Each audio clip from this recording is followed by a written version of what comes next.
મેં હમણાંથી જે દંપતીઓમાં પ્રશ્નો જોયા એમાં સૌથી વધુ મોટો મુદ્દો એ આ ટાઈમ મેનેજમેન્ટનો છે. બંનેને એ વાતની જ ફરિયાદ છે. બંને સજ્જ છે, ક્વોલિફાઈડ છે, પોતપોતાના ક્ષેત્રમાં બહુ સુંદર કામ કરતા, પોતપોતાની રીતે સમાજમાં પોતાના કાર્યક્ષેત્રમાં એક વિશેષ ઓળખ ધરાવતા પાત્રો છે. એ બંનેની અરસપરસ ફરિયાદ આ જ છે, સમય નથી આપતા. સમય નથી આપતા એટલે આમ હોય છે તો જોડે જ. હમણાં એ જે ડૉક્ટરોને હું મળ્યો એમને પણ મેં કીધું કે હવે તમારે માટે સૌથી મહત્ત્વનો વિષય થશે, કારણ કે તમે બધા જે ડાક્ટર્સ છો એ પતિ પત્ની જે બંને તબીબો છે એ લોકો સ્વાભાવિક છે એમના ક્ષેત્રમાં વ્યસ્ત હોય, એમની પ્રાયોરિટી બીજી હોય, પણ પછી એ જ વાતનું ઓછું આવે છે, સમય નથી આપતા. મોટા ભાગનાની આ ફરિયાદ છે. પછી ધીરે ધીરે કરતાં ઓછા સમયમાં એકમેકની સાથે રહેતા રહેતા એવી ટેવ પડી જાય કે કંઈ નથી જોતો હવે એમનો સમય, અને પરિણામે જે રસ ઓછો થવા માંડે બંનેનો એકમેકમાં, પછી મનોચિકિત્સકો પાસે જવું પડે. એ લોકો તમને માર્ગદર્શન આપે કે શું થયું છે ખરેખર, તો કે ના મજા નથી આવતી, હવે એ મને પહેલાં જેવો પ્રેમ નથી કરતા. હવે આ પહેલાં જેવું એ તો એટલું બધું કંઈક વેગ છે, કંઈક પહેલાં જેવું કશું બીજી વખત હોય જ નહીં, તે તે ક્ષણે જ હોય. આ તો નિત્ય નૂતના છે જિંદગી, તો એમાં પહેલાં જેવું કેવી રીતે કોઈનું હોવું શક્ય છે? પણ છતાં એ જ વાતનો આગ્રહ થાય, અને પછી એ પહેલાં જેવું ના હોવા વિશે એટલું બધું ઓછું આવે. હવે દાખલા તરીકે પહેલાં યુવાનીમાં તમે ઓફિસથી ઘેર આવો અને પત્ની રસોડામાં કંઈક સરસ આમ ઝીણું ઝીણું કામ કરતા હોય, અને સંયુક્ત કુટુંબ હોય એટલે એની વચ્ચેથી આમ સમય શેરવીને તમે આવીને આમ પત્નીની કમરમાં હાથ નાખી અને આમ ગોળ ચકરડી ફરો, તે ચાલે. એ કારણ કે એ ક્ષણ ચોરી લીધી તમે માધુર્યની, સમયનું વ્યવસ્થાપન સારામાં સારું કર્યું તમે એ ક્ષણે. હવે એવું થાય, હવે કરવા જઈએ તો બેઉ સંભાવના છે, એમની કમર આપણા હાથમાં ન આવે,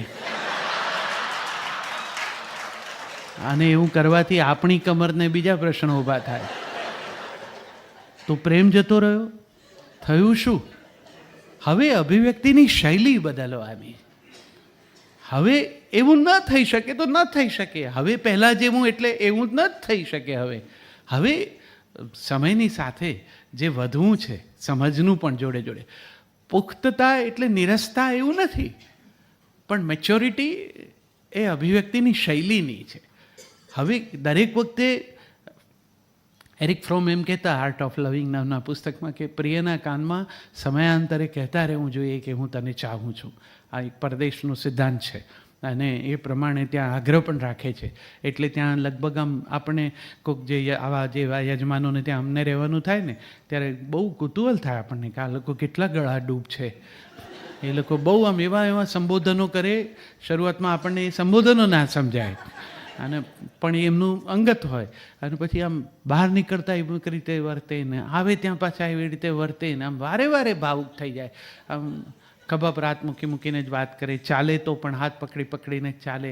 આપણને મનમાં ઓછું આવી જાય, આપણે ન કરી શક્યા હોય, ન થતું હોય આપણાથી, અમદાવાદમાં એવી રીતે કરીએ તો બહુ જામે નહીં, એટલે અને આપણે હવે ટેવે નહીં. એટલે આ લોકોનું જોઈએ તે લાગણી તો બહુ થાય. આપણે તો વધુમાં વધુ તમે જ વિચારો કે હાથ ક્યારે પકડતા હશો? એક ચોરીમાં પકડે છે અને બીજું હવે છે રોડ ક્રોસ કરતા પકડતા, અને રોડ ક્રોસ કરી જાય ને એ વખતે તો એવી રીતે આમ હાથ છોડાવી લે કે જાણે કોકનો પકડીને આપણે ક્રોસ કર્યો. એટલે આ તમારો તો હાથ પકડીને તો આપણે ફર્યા હતા અને નક્કી કર્યું હતું કે આમ જ હાથ પકડીને ચાલશું, પણ પછી નક્કી કર્યું કે એમ કંઈ પકડી રાખવાથી ફિઝિકલી પ્રેમ નહીં વ્યક્ત થાય. હું ત્યાં છું એની અનુભૂતિનો, વિશ્વાસનો પ્રશ્ન છે. આ વ્યવસ્થાપન છે, હાલનું પણ એક વ્યવસ્થાપન છે, એમાં પુખ્ત થઈને સમજવું પડે. તમે ટેબલ ફેનની પાસે બેસો અને ટેબલ ફેન ફરતો હોય તો તમે એની જોડે આમ ડોકું નથી કરતા કે જેથી પવન તમને આવ્યા કરે. તમે ડોકું સ્થિર રાખીને જ્યાં છો ત્યાં રહો. પંખો ફરતો તમારી તરફ આવે છે. આ શ્રદ્ધા હોવી જોઈએ તમને કે પંખો તમારી તરફ આવશે, તમારું આમાં ગરદન અડધા નહીં તો આમાં દુખી જાય છે. આમ ક્યાં છે આમ જોતા જોતા. કાર્યક્રમોમાં અમે એવું બહુ જોઈએ. આમ આવું સરસ ઓડિયન્સ હોય ને, પછી આ બાજુથી એક ભાઈ ઊભા થાય. હવે આપણે ત્યાં એક બહુ મજા છે, જોડે આવ્યા હોય ને જે લોકો કાર્યક્રમોમાં, એ કાર્યક્રમોમાં મોટે ભાગે જોડે બેસતા નથી. એ ભાઈબંધ એક બાજુ આવો મોકો જ શોધે, છૂટા જ પડી જાય ત્યાંથી, ભાઈબંધની જોડે બેસી જાય. પેલા છે એમની બેનપણી જોડે બેસે, પણ એ જે ત્યાંથી બેન ઊભા થાય ને જવા માટે, એટલે આ માણસ અહીંથી આપોઆપ ઊભો થાય. એ જે રિમોટનો એમની પકડ છે જે આખી પરિસ્થિતિ ઉપરની, તો ડોકા જોડે જોડે ફેરવવાના ના હોય, આમ ગરદનના મજાગરા ઢીલા થઈ જાય ભલા માણસ. કેટલાકના સંબંધો આવા ટેબલ ફેન જેવા હોય, કેટલાકના સંબંધો એક્ઝોસ્ટ ફેન જેવા હોય. તમને જ્યારે મળે ત્યારે અંદરના બખાડા બહાર ફેંકતા હોય, શું નથી ગમતું, કેવી ગરમી જે ચિત્તની છે. કોઈક સંબંધો સીલિંગ ફેન જેવા હોય છે. સીલિંગ ફેન ઉપર ફરે ને ત્યારે તમારે ઊંચું જોઈને ખાતરી નથી કરવી પડતી કે ફરે છે. પવન આવે ત્યારે તમને ખબર પડે જ કે ફરે છે. વાલનું વ્યવસ્થાપન આ છે, વારંવાર ચેક કરવાનું ના હોય, એ વિશ્વાસ જ રાખવાનો હોય કે ફરે છે ને એનું ફરવું તમને અનુભવ થયા જ કરે. પેલી એક હડપ્પન યુગની એક જોક છે કે પેલા હિલ સ્ટેશન પર ફરવા ગયા પતિ પત્ની પ્રેમમાં, નવા હનીમૂનવાળાને એક કાંટો દૂરથી જોઈને જ પતિએ એમ કીધું, એ જો રસ્તામાં કાંટો છે પ્રિય, ધ્યાન રાખજે. અને આમ પછી આમ તેડીને પત્નીને આમ બાજુએ મૂકી. થોડા વર્ષો પછી ગયા અને પગમાં વાગ્યો હશે, એટલે આ ભાઈ એટલા બધા ગુસ્સે થઈ ગયા ને જોતી નથી ને ભાન નથી પડતો ને કાંટો છે ને આટલા વખત. એક ભાઈ મને કહે કે પ્રેમ, આનું નામ પ્રેમ કહેવાય, આ રીતે વર્તન. મેં કહ્યું એમ નથી ભલા માણસ, હવે અપેક્ષિત છે કે આ જીવનસાથી એટલું પુખ્ત છે કે માર્ગમાં પડેલા કાંટાને ઓળખી શકે. એ પગમાં ભોંકાઈ જાય ત્યાં સુધી રાહ ના જોવાય કે જોડેવાળો કે પછી જ ત્યાં ના જવું. આમાં પ્રેમ કાંઈ વધઘટ નથી. પ્રેમ તો એનો એ જ છે. આપણી ભાષા એટલી બધી સમૃદ્ધ છે, આ તો દોસ્તી બધાની ભાષા સાથે ઘટી ગઈ છે, એટલે આપણી ભાષામાં એક શબ્દ છે પ્રેમ. પ્રેમની એક વય હોય છે, એ 26-28 વર્ષ સુધી, 16થી. એમાં પ્રેમમાં આ બધું થાય, પડવું ને ઉપડવું ને ઉડવું ને જાતના મિજાજના પલટા ને ઘણું બધું આવે. એનો એક મજા હોય છે, એ ખૂબ આનંદ. કોઈ કંઈ પણ કહે ને, ઘણા લોકોને એવી ટેવ હોય છે, મોટી ઉંમરના હોય ને તો ખાસ, એ વારંવાર એ લોકો અમે બધા દિલથી જુવાન છીએ. કોઈ દિલથી જુવાની શક્ય નથી. જુવાની એની યોગ્ય વય સાથે જ જોડાયેલી છે. એ ગઈ એટલે ગઈ જ એમ સમજી જ લેવાનું. એ ફરી ના આવે. 28 વર્ષના ના જ થઈ શકાય. તમે 38ના હો, 48ના હો, 58ના હો ને 68ના હો, તો સ્વીકારી જ લેવાનું કે આપણે એ જ છીએ. 68ના છીએ તો 68ના છીએ. હવે આપણે 28 કે 18ના નથી. દિલથી જુવાન હોવું એટલે શું બીજું? તમને કોઈની સંવેદનાઓ કે લાગણીઓની સમજ પડે ને એની સાથે તમારું એક અનુસંધાન અનુભવી શકતા હો એટલે જીવંત છો ભીતરથી, તો બરાબર છે. તો પ્રેમ માટેની એક ઉંમર એ છે. બીજો સરસ શબ્દ છે આપણી ભાષામાં સ્નેહ. આ બધા એકબીજાના પર્યાયવાચી નથી. સ્નેહ એ આ 30-28 વર્ષથી શરૂ થઈને 48 કે 58 સુધી લઈ જઈ શકાય, જે દાંપત્યનો છે. બંને જણા એકમેકને પરણ્યા છે, ઠરીઠામ છે, બંનેને એકમેક માટે ભરપૂર લાગણી છે. હવે સ્નેહ શબ્દ સંસ્કૃતમાંથી આવેલો છે. એ સ્નિગ્ધતાનો સૂચક છે. આપણે જેમ કોઈ બે ચક્રોની વચ્ચે ઊંજણ કરીએ તો ફ્રિક્શન ઘટે અને ગતિ વધે. દાંપત્યનો સમય એ ફ્રિક્શન વધી જતો સમય છે, ત્યારે સ્નેહની સૌથી વધુ જરૂર છે કે એવી રીતે બે ચક્રો ઊંઝાવા જોઈએ કે ઘર્ષણ ઘટે અને ગતિ વધે. એ સ્નેહનો ગાળો છે. અને ત્રીજો શબ્દ છે વહાલ. વહાલ માટે આપણી ભાષામાં ક્રિયાપદ છે વરસવું. વહાલ હંમેશા વરસે. વડીલનું છે એ વહાલ છે. વરસે ને એ સરનામા ન જુએ, એ વેરો વંચો ન રાખે, એ બધા ઉપર સરખું જ વરસે. તો આ વિકાસક્રમ છે.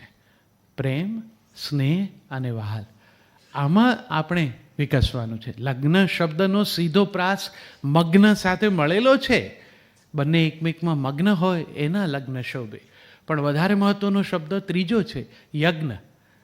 કે બંને જણ ભેગા થઈને જેમ યજ્ઞની જ્વાળાઓ ઉર્ધ્વ ગતિ કરે છે એમ જ્યાં છો ત્યાંથી એલિવેટ થવાનું છે. ટુગેધરનેસનું મૂળ જે આનંદ છે એ આ છે કે જે છો એમાંથી ધીરે ધીરે કરતાં કોઈ એક દિશામાં બંને જવાનું. આપણે ત્યાં અર્થ, ધર્મ, કામ, મોક્ષ એમ બધી જે યાત્રાઓ છે એમાં જે તમે લગ્નની વિધિ કરો છો તે દરમિયાન આ શરૂઆતના 3 એમાં પતિ પત્ની એકમેકની સાથે કલ્પ્યા છે. પણ મોક્ષ છે ને ત્યાંથી બંનેનો માર્ગ પોતિકો છે. એમાં કોઈ કોઈને મદદરૂપ ન થઈ શકે એટલી સ્પષ્ટતા ભારતીય મીમાંસાએ કરેલી છે. એ કક્ષાએ પહોંચ્યા પછી એ વયે એ લક્ષ્ય પ્રાપ્તિ માટે તો વ્યક્તિએ પોતે જ મથવું પડે. એ પહેલાંના 3 તબક્કામાં એકમેકની સાથે છો એટલે તો પેલું લાડો લાડી જમે રે કંસાર, સંસાર કેવો મીઠો લાગે રે. હવે યાદ નહીં આવતું હોય કે પહેલું કોણે કોને જમાડ્યા હતા. અને હવે તો જમાડ્યા હશે કે નહીં, કંઈક મહેંદી મૂકી હોય ઘરમાં પ્રસંગે તો હવે તો છોકરાઓ કરી લે, પણ વડીલ પોતે બધા મિસિસને કોળિયા જમાડે એવું હવે કંઈ બહુ થતું નથી. અને બેનની અપેક્ષા એવી હોતી નથી કે જમાડે તો એમને ફાવતું નથી, ઢોળશે ને આ તો ભાવતું નથી એ પીવડાવે. એટલી બધી ઝડપથી ડિસ્કાર્ડ કરી નાખે છે. આમને કંઈ સમજ જ નહીં પડે, આમને કાંઈ આવડતું નથી. આ તદ્દન એટલી અમારે પેલું અવિનાશભાઈનું એક બહુ જાણીતું ગીત છે, છેલ્લાજી રે મારી હાટું પાટણથી પટોળા મોંઘા લાવજો. તો એક બેન મને અમેરિકામાં જરા પેલું સ્ત્રી સ્વાતંત્ર્યવાળા બહુ હોય એટલે મને કે એવું કેમ કે લાવજો એમ, અમે જઈને ના લાવી શકીએ. મને આવું વિચારે નહીં આવેલો, અવિનાશભાઈને તો નહીં જ આવ્યો હોય. મેં કહું હા વાત તો સાચી, આપણે જઈને તો લઈ અવાય. મને કે કેમ હવે તો ઘણાની પાસે પોતાના ક્રેડિટ કાર્ડ, ડેબિટ કાર્ડ એવું બધું હોય છે અને પત્નીથી વધારે તો પતિની ક્રેડિટ કેટલી છે એ કોણ જાણતું હોય, એટલે એ મર્યાદામાં જ ખર્ચે. તો એ જાતે ન લે, આવું પતિને કેમ કે, અને પતિને કહેવાનો કંઈ અર્થે નથી હોતો, એમની કલર સેન્સ બરાબર નથી હોતી. એટલે જે તને લઈ આવ્યો એની કલર સેન્સ બરાબર નથી, એટલી તો શ્રદ્ધા રાખ કે સારું જ લાવશે બિચારો. એક ભાઈ તો ખરેખર એવું લેતા આવ્યા એક બાંધણી સરસ મજાની, પત્નીને કીધું કારણ કે અત્યારે જ પહેર બહુ મસ્ત છે લે. પત્ની આમ પડીકું ખોલીને જોઈને કે આ તો છે.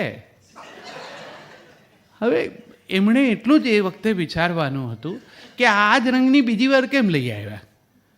એના મનમાં તમે આ રંગની સાડીમાં સુંદર લાગો છો, એ ફ્રેમ ગોઠવાઈ ગઈ છે. એણે તમારું વોર્ડરોબ મોઢે નથી રાખ્યો એટલે બિચારો બીજી વાર પણ એ જ લઈ આવ્યો. હવે તમે એ વખતે સ્વીકારી લો, હરખ કરો, પછી પ્યાલા બરણીવાળાને આપી દો ને કોણ પૂછે છે. વ્યવસ્થાપન એ આવી ક્ષણો સાચવી લેવાનું હોય. પ્રત્યેક વખતે બધું જ તમારી ઈચ્છા પ્રમાણેનું ગોઠવીને ન થઈ શકે. ક્યારેક કોઈનું મન રાખી લેવાનું હોય, કદાચ તમને થોડુંક નહીં ગમ્યું હોય પણ એ જે તે ક્ષણ સાચવવાની હોય. આપણે ત્યાં થાય છે શું કે દાળ સરસ થઈ હોય ને તો કહે નહીં અઠવાડિયા સુધી, અને ખારી થઈ હોય ને તરત રિએક્ટ કરે ખારી છે. હવે જો ખારી છે તે જ ક્ષણે તમે કીધું ખારી છે એમ, જ્યારે સરસ હતી સોમવારે તો બુધવાર સુધી રાહ ના જોવાની હોય. સોમવારની સારી દાળ વિશે સોમવારે જ કહી દેવાનું હોય કે દાળ બહુ સરસ છે, એમને સારું લાગશે. અને કદાચ વખતે ભવિષ્યમાં ખારી કદાચ બની ગઈ. ઘણા મને કહે છે કે તમે બહુ આમ કવિ હો ને એટલે બધું આમ મીઠું મીઠું ને બધું આવું જ બધું બોલતા હશો, આમ બહુ ઉદારતાથી વર્તો ને એમ આમ બધું. એ વખતે તમારા પત્નીને બહુ મજા. અમારા મિસિસને કહું કે આવું બહુ વખત કીધું ને પછી એમણે કીધું હતું કે લઈ જાઓ ને અઠવાડિયું, સાંજે પાછા આપી જશો. આ બધું માઇકમાં બોલે છે એવું ઘેર નથી કરતો, ઘેર બહુ જુદું હોય છે. દાળ ખારી હોય તો ખારી જ છે, અને આમ એનું જે કંઈ મિજાજ હોય એ પ્રમાણેનું અભિવ્યક્તિ થાય જ છે. પણ એટલું એણે ચોક્કસ ઉમેર્યું કે એટલું એમનામાં ખરું કે ખારી કેમ હશે એવો સેકન્ડ થોટ આપે છે ખરા. કદાચ એ ખારી છે એની પાછળ સવારના પહોરમાં કોઈ ટેલિફોન આવ્યો, કોઈ ચિંતા છે, પપ્પાના ઘરની કોઈ મૂંઝવણ છે, કુટુંબમાં કોઈ બીમાર છે, દીકરા દીકરીની કોઈ વાત હશે, એનો પોતાનો હાથ ધ્રુજતો હોય, કે કદાચ હવે મીઠું જ વધારે ખારું આવતું હોય, બધી ઘણી શક્યતાઓ છે. એટલું વિચારી અને કરવાનું કેટલું હોય છે એ ખારી દાળની અંદર તમારી પાસે રહેલા પાણીના ગ્લાસમાંથી થોડુંક પાણી ઉમેરી દો તો દાળ તમારા સ્વાદને અનુકૂળ થઈ જાય. આ વ્યવસ્થાપન છે. વ્યવસ્થાપન કોઈ બહુ મેજર ચેન્જથી થાય એવું નથી થતું.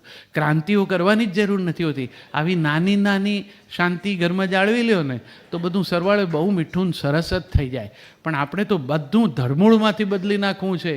કેટલાક માણસો એવા આગ્રહી હોય છે. મારું એક ગીત છે, એમાં એ રીતનો ભાવ છે કે એક દીકરી જે પરણીને આપણા ઘેર આવે છે ને, કેટલાક માણસોનો અભિગમ એવો હોય છે, વ્યવસ્થાપન ન સમજનારા માણસોનો, કે એમને એમ લાગે છે કે આજે એના પપ્પાના ઘેરથી આવી જાય ને એને આપણા ઘર સાથે બરોબર ગોઠવી દેવી પડે, ચાલે નહીં. મેં ગીતમાં એક કલ્પન એવું કર્યું છે કે તમે નર્સરીમાંથી છોડ લાવો છો ત્યારે એક સરસ પ્લાસ્ટિકની કોથળીની અંદર એ છોડ હોય છે માટી સાથે. એ તમારા ઘેર આવે એટલે તમે સરસ કુંડું, ઉત્તમ માટી, ખાતર, પાણી, પ્રકાશની સરસ વ્યવસ્થા એમાં પેલું પછી કાઢી નાખી પ્લાસ્ટિક અને સરસ રીતે વાવી દો છો ને આજુબાજુથી માટી ગોઠવી દો છો અને પછી એ છોડ ધીરે ધીરે કરતાં તમારા કુંડામાં ગોઠવાઈ જાય.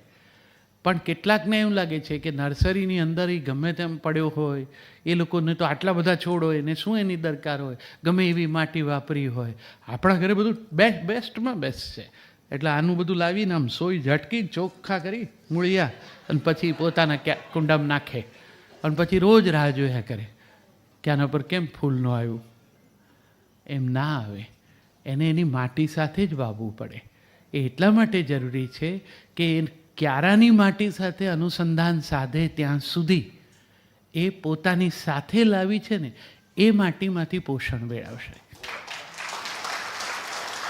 આ કોઈ પણ મેનેજમેન્ટના માણસે સમજવાનું છે કે કોઈના પૂર્વ સંસ્કારો બધા જ સોય ઝાટકીને સાફ કરી નાખીને આપણા જ વાતાવરણને ટોટલી પહેલા જ દિવસથી એબ્સોર્બ કરી લે એવું કરીશું તો જ બેસ્ટ રિઝલ્ટ મળશે એવું થતું નથી. એની સાથે જ સ્વીકાર કરવો પડે. પછી તો તમારો ક્યારો છે જ, મેજોરિટી તમારી જ છે. એ માટીમાં ગોઠવાઈ જશે પેલી માટી કેટલો વખત રહેવાની છે. પપ્પાના ઘરની સ્મૃતિ એનો આધાર છે. તમારા ઘરના નવા સ્મરણો એ બાંધે નહીં ત્યાં સુધી એને જેમાંથી ટકવાનું છે. બહુ અઘરું કામ છે. તમે કલ્પના તો કરો કે એક દીકરી પરણીને ઘરે સાસરે જાય, એ સવારના આંખ ખોલે પથારીમાંથી તો એના છતનો રંગ બદલાઈ ગયો હોય. એ એની જોડે કેવી રીતે ગોઠવાય? એના પપ્પાના ઘરની છતનો રંગ જુદો છે, અહીંયા જુદો છે. એની સાથે કેવી રીતે એનું મન મળે? એ ઊભી થઈને રસોડામાં ચા બનાવવા જાય, આમ હાથ કરે ને એનો હાથ ભોંઠો પડે. પપ્પાના ઘેર જ્યાં હાથ લાંબો કરે ત્યાં જ ચાનો ડબ્બો હોય, અહીંયા ના હોય. હવે એ જો પહેલા જ દિવસે પોતાના પપ્પાના ઘરના ડબ્બાઓ જે રીતે ગોઠવાયેલા એ રીતે અહીંયા ગોઠવવાનો ટ્રાય કરે તો એ પણ કાચી, કારણ કે તો એ સંઘર્ષની શરૂઆત છે. કારણ કે અહીંયા 2 વર્ષોથી આ રીતે જ મૂક્યા છે. હવે એના હાથે ધીરે ધીરે ટેવાવાનું છે. બા હોશિયાર હોય તો એને ચોક્કસ એમ કહવું જોઈએ કે તમને જેમ ગમે એમ ગોઠવી દો ને, કારણ કે અમને અત્યાર સુધી આવી રીતે હતું પણ તમે ગોઠવ્યું એ સારું લાગે છે, આવી રીતે રાખો તો ચા વધારે સારી થતી હશે, તમે તમારે કરો. આ અનુકૂલન છે, આ જ વ્યવસ્થાપન છે. એકમેકની સાથે ગોઠવા. હું દીકરીઓ કરે છે શું, પેલું અથાણા બનાવવા બેસે ને અને આમ બા સામે બેઠા હોય ને પોતે અહીંયા સામે કેરી કપાતી હોય ને મસાલો ચાલતો હોય ને મમ્મીને ફોન ઠોકે, મેથીના કુરિયા કે રાઈના. અરે આ બીજી મમ્મી જે સામે બેઠી છે એને પૂછ ને, આ એના ઘરનું અથાણું છે, એ તને માર્ગદર્શન આપશે ને. હવે એ જ અથાણું આપણે રોજ ખાવાનું છે. તારી મમ્મી સરસ જ બનાવતી હશે, એમાં બે મત જ નહીં. પછી ભવિષ્યમાં એ બનાવીને વેવાણને મોકલે પોતાને ત્યાંથી, અને ચતુર વેવાણ હોય તો ચાખીને સમજી જાય કે આપણા કરતાં આમનું સારું છે. તો ઝઘડો કરવાને બદલે ધીરે રહીને બીજા વર્ષથી એમ કે વેવાણને ફોન કરીને કે તું ખાટી કેરી તમે જ બનાવજો, તમારે જેવી નહીં. બેવનું સચવાઈ ગયું. પેલી એટલી ઉત્સાહથી વેવાણ બનાવીને મોકલે કારણ કે એની દીકરી જમવાની છે. એ ટેસ્ટ એમના ઘરનો કન્ટિન્યુ રહેવાનો જ, આમના ઘરમાં એક નવો ટેસ્ટ ડેવલપ થવાનો જ. આટલું જ હોય છે. બધું બદલી નાખવાનો જે ખ્યાલ છે ને એ મેનેજમેન્ટને સૌથી ડિસ્ટર્બ કરનારી બાબત છે. અનુકૂળ થઈ જાઓ. આ બધું જગત જેટલા લોકો પ્રતિકૂળ થવા ગયા છે ને એમણે જ તકલીફો ઊભી કરી. ઈશ્વરે ક્યાંય સીધી લીટી દોરી જ નથી. સીધી લીટી એ આપણે ડિઝાઇનરોની કલ્પના છે. પ્રકૃતિમાં ક્યાંય સીધી લીટી નથી. તમામ લીટીઓ આમામ જ છે. એ પાંદડાની ધાર હોય કે પહાડની કિનાર હોય, એ આમામ જ બની છે. ઈશ્વરે કોઈ દિવસ પુટપટ્ટી મૂકીને આમ લીટીઓ નથી કરી. આપણે કોણ એવા કે જે આ બધું જ સીધી લીટીમાં આપણી ઈચ્છા પ્રમાણેની સીધી લીટીમાં એવી રીતે ના હોય. થોડુંક ગોઠવાઈએ, થોડું સમય સાથે ગોઠવાઈએ, બંને એકમેકને સમજવાનો પ્રયત્ન કરીએ. જીવનના પ્રસન્નતાના રહસ્યો એમાં જ છે. એમાં થોડુંક વાસણ ખખડે પણ ખરા. એટલી બધી સાયલન્ટ હોય તેમાં નહીં મજા આવે. બધા કમ્પોઝિશનમાં થોડા ઇન્સ્ટ્રુમેન્ટ બીજાએ વાગવા જોઈએ. કોર્ડ્સ હોય તો ડિસ્કોર્ડ બી વાગે તો જ કોર્ડનો કોઈ દિવસ મહિમા થશે. એટલે થોડુંક આમ તેમ થાય તો એમ થવા દેવાનું. પણ પછી જે ભીતર એક સમજદારી, લવ ઇઝ અન્ડરસ્ટેન્ડિંગ, પ્રેમ એટલે જ સમજણ. અને વય વધે પછી લવ ઇઝ ટુ કેર. પછી કાળજી એ પ્રેમ છે. પહેલાં જે યાદ રાખીને મળવા જાઓ ને ફૂલ આપે, અને પછી હવે સવારના યાદ કરીને કે ડાયાબિટીસની ગોળી લઈ લીધી, એ પ્રેમ જ છે. હવે ફૂલ ના આપે, હવે એને ચિંતા એ છે કે ગોળી લઈ લે તો સારું, અને ભૂલી ગયા હશે તો પાછા તકલીફ કરશે. હવે ખરી શૈલી બદલાઈ જાય, થોડાક આકરા થઈને કે તમે ભૂલી જાઓ, દર વખતે પછી છોકરાઓને દોડાદોડી થાય ને આ તે એમ કે એ ચિંતા છે, પણ કાળજી મિશ્રિત ચિંતા છે. અને એ પ્રેમ છે. વ્યવસ્થાપન દરેક વખતે ચોપડીઓમાં જોઈ ના થાય. એ જીવતા પોતે પોતાના ઘરની, પોતાના જીવનસાથીને સમજીને રીડિઝાઇન પ્રત્યેક ક્ષણે નિત્ય નૂતના એ કરવી જોઈએ. ચોપડીઓમાં જોઈને એ રેસીપી બુક હોય ને એમાંથી રંધાય નહીં. તમે સમજો, એ તમારી નવી પેઢી જાતનું બનાવે છે એ બરાબર છે. હવે તો એટલી બધી જાતનું બનાવે છે કે મને બહુ ઘણી વખત કુતૂહલ થાય. કેટલાક સંપન્ન પરિવારોના ભોજન સમારંભમાં આપણે જઈએ અને આ માટો મારીએ ને તો અડધું કોન્ટિનેન્ટ ફરાઈ જાય. એવા ટાઇટલ માર્યા હોય ને એવા દેશોના નામ લખ્યા હોય ને, મેક્સિકન ને બર્મીઝ ને થાઈ ને, ઓહો. મેં એક મોટા સરખા મહારાજ હતા, એને પૂછ્યું હતું કે તમારા મહારાજ તમારા રસોઈ આટલું બધું ફરી આવે એ કંઈ? પણ કે કાંઈ નહીં સાહેબ, કપડવનથી આગળ કોઈ ગયું નથી. મેં કહ્યું તો પછી આ બધું કેવી રીતે બને? અરે મને ક્યાં આવ્યા છે એ ક્યાં ગયા છે?